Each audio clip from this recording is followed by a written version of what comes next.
Hello, darlings. You've all heard of Marilyn Monroe. Some of you know Bridget Bardot.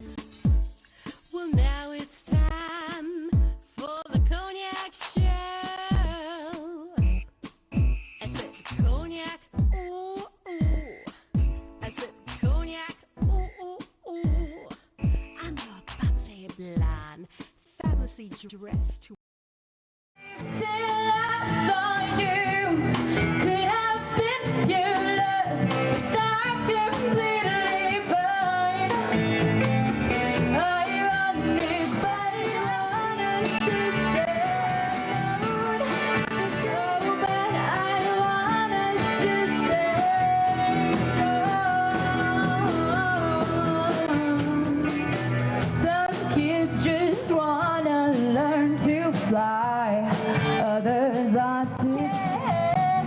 Probably by the end I will find a cure to share this song. Oh, but I want us to stay strong. Who would have known this? Sag Darlings, I'm Cognac Wellerlane, and we are here in Sag Harbor at the Breakwaters Yacht Club for the LGBT network. And I'm here with the president and the chief executive officer, Mr. David Kilmnick. Yes, Kilmnick. Thank you so much for coming today. Such a wonderful event, and it's so wonderful that you opened this wonderful facility right here in Sag Harbor. And that must have been a huge undertaking. Can you tell my audience a little bit more about the new facility that you just opened up?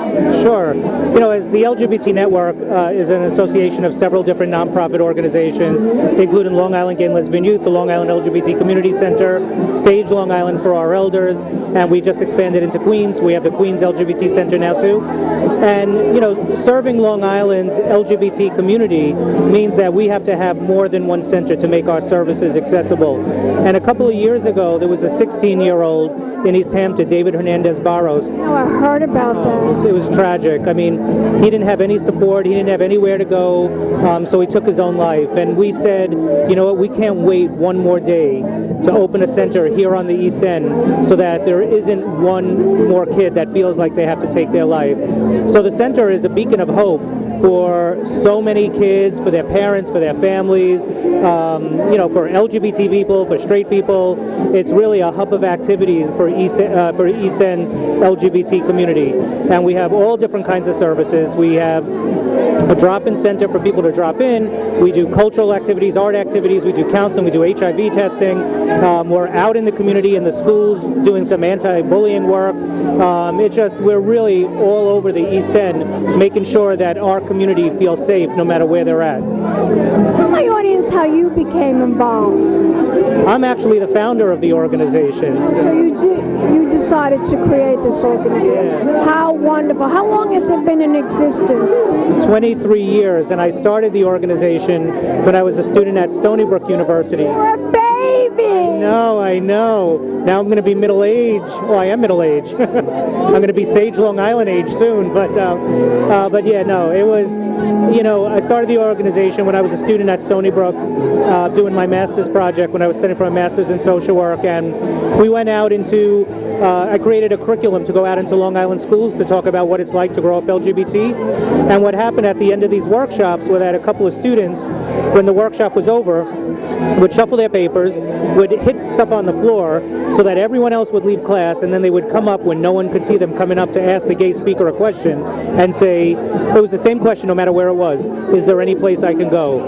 And there wasn't back in 1993, so that's why you decided to start this organization. Yes, because our kids, our youth, should have a safe place to be. I mean, every place should be a safe place for them, but they should definitely have a haven where they could just come and be kids and enjoy themselves and learn about, you know, everything they need to learn about in life, and learn that they could be anything that they want to be in life too. It's interesting. I go to so many organizations like this. Like I just went to Live Out Loud. That was in East Hampton. Tell my audience why your organization is unique? What's different about it? You know, our organization, the LGBT Network, with all of our organizations, with Long Island Gay and Lesbian Youth, the Center, SAGE Long Island, and the Queens LGBT Community Center, serves a region of over 6 million people from the Midtown Tunnel to Montauk. Wow. It's a lot of people. It's a lot of people. You know, we have 4 community centers. Most organizations and all of our LGBT organizations are absolutely wonderful and doing, you know, God's work and doing life's work. But our organization is a little bit different in the fact that we can't just have one center and expect people to come to wherever we are. We have to make our services accessible. And a lot of what we do, besides having the center, is making sure that we're out and visible in the community, whether it's schools, whether it's the workplace, whether it's churches or synagogues. We're out there doing our work to try and make every space an LGBT-friendly space. You're doing a fantastic job. Thank you. You're doing a spectacular job. I want you to tell my audience where we could go to find out more information. What is the website? Sure. You can go to www.lgbtnetwork.org. That's lgbtnetwork.org. You can also find us on Facebook, Twitter, Instagram, and all over social media as well. You're gorgeous. Don't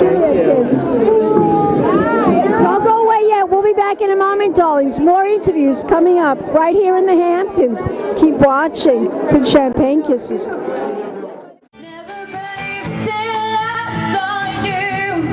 Tonight, we are announcing that this July, we will be opening our 3rd center, the GLBT Center of the Hamptons. This center, located in Old Whalers Church in Sag Harbor, will be a springboard for our organizations to serve the East End communities as we raise enough money to open our very own state-of-the-art community center. This is something we must do for everyone out on the East End. This is something we must do for David Hernandez, and this is something we must do now.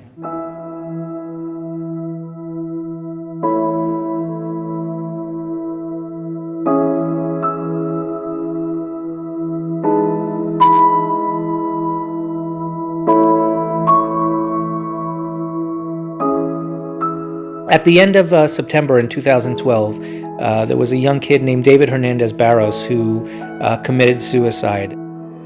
Where David really had a problem was when he left school and went out into his community. The 16-year-old junior at East Hampton High School took his own life last month. His sister says it's because he was relentlessly bullied in and out of school for several reasons. Unfortunately, Welcome back, darlings. I'm Cognac Wellerlane, and we're here in Sag Harbor at the Bridgewater Yacht Club, and I'm here with committee member Mr. Tim Hennessey. Hi, everybody. What a pleasure to talk to you. Meet you. Now, thank you for coming. Yes. Now tell my audience about this event this evening. It's all about the gay community and transgender. Explain to my audience what this event is really all about. Absolutely. The Hamptons Gay Community Center just opened recently, and it serves the gay teens and families with gay children and gay seniors on the eastern side of Long Island, which didn't have any organization out here before. The suicide rate among young adults, 1/3 of them the suicide attempts are because of sexual identity issues. And I also don't need to tell you what it's like, the bullying, the loneliness among seniors, gay seniors, that sort of thing. We finally have an organization here. It's right in downtown Sag Harbor where we can provide those services. And this is a nice cocktail party we're having to benefit it. It's my pleasure to be on the committee. It's a pleasure for me to be here, but I can't believe that this is still going on, that kids get bullied because they're gay. Just a few years ago, a high school student at East Hampton High School up the road committed suicide because he was bullied so much. I was bullied a lot when I was in junior high and high school, and it still has. That was years ago. Right. But you're right. Today, who would have thought? Well, this young man killed himself, and that the creation of this Hamptons Community Center was a direct result of that. We got a great space at the Whalers Church. The pastor director there was very impressed with the Long Island Center's performance and how they helped the family and to raise awareness about teen suicide, and they were able to get a good deal for the space, which, as you know, the space in the Hamptons is very expensive. And Oh, I know that. And this is prime real estate right here. This is so beautiful, the it's 50 Sag Harbor. yards from here, 50 yards from the water, and we're able to serve the North Fork and the South Fork, gay teens, gay seniors, gay families with children. Eventually, they're going to probably do some training exercises, some 12-step programs, very similar to the facilities they have up island in Bayshore and in Westbury and in Queens. Now they're able to extend eastward and have something out in the Hamptons. It's a big thrill. Nice talking to you. See you Don't go soon. away yet. Don't go away yet. We'll be back in a moment, darlings. More interviews coming up. Keep watching. Peace, champagne kisses. Darlings, I'm Cognac Wellerlane, and we are here at this fabulous event at Breakwaters Yacht Club, and it's all for the LGBT network. And I'm here with the Chief Operating Officer, Mr. Robert Vitelli, who invited me to this event, and I'm so pleased to come and give my support. Tell my audience how you became the Chief Operating Officer. Sure. Well, first of all, thanks so much for joining us. We're really happy to have you here as a benefit for the LGBT Network and our Hampton Center here in Sag Harbor. I've been with the LGBT Network for about 14 years and worked my way from a community educator all the way to a fundraiser and Chief Operating Officer. And my job is to help raise awareness and raise funds for the LGBT Network. And this event specifically is raising funds for our Hampton Center, which was opened in 2013. Right here in Sag Harbor. Beautiful.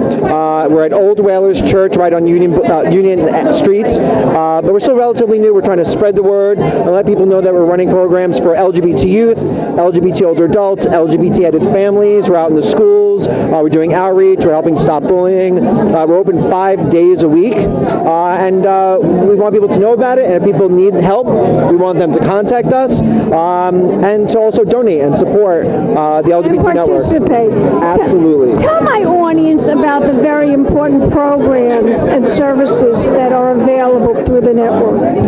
Sure. The LGBT Network has a full range of programs and services available, whether that's our anti-bullying services in schools that we provide. We reach over 10,000 people a year in nearly every school district on Long Island. We have mental health services. We have youth development and drop-in programming. We're going to be launching a new program for homeless and runaway youth this coming year. We have a range of programs for LGBT older adults, a lot of social programming.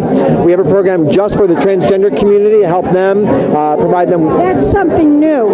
Actually, we've had our transgender program for about 13 years. Others haven't had that, really. No, but this is, the transgender part of our community is really important because traditionally the community has not received the support that they need.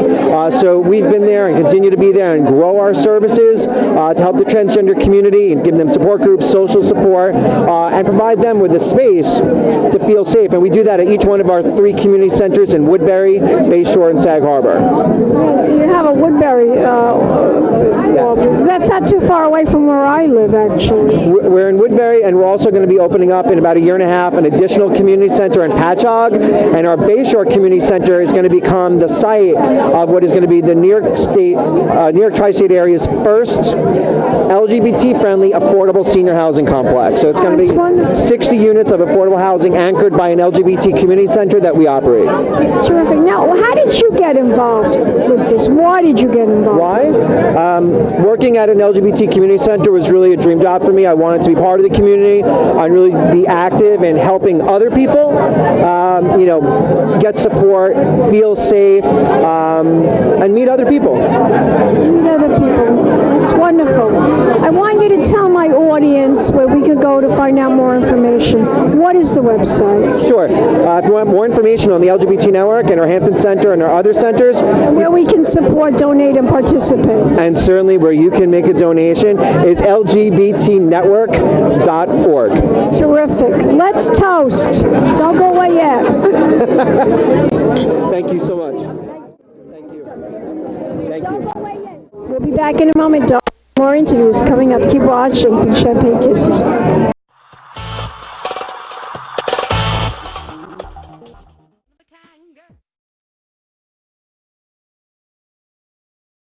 been a Crybaby Productions, darlings.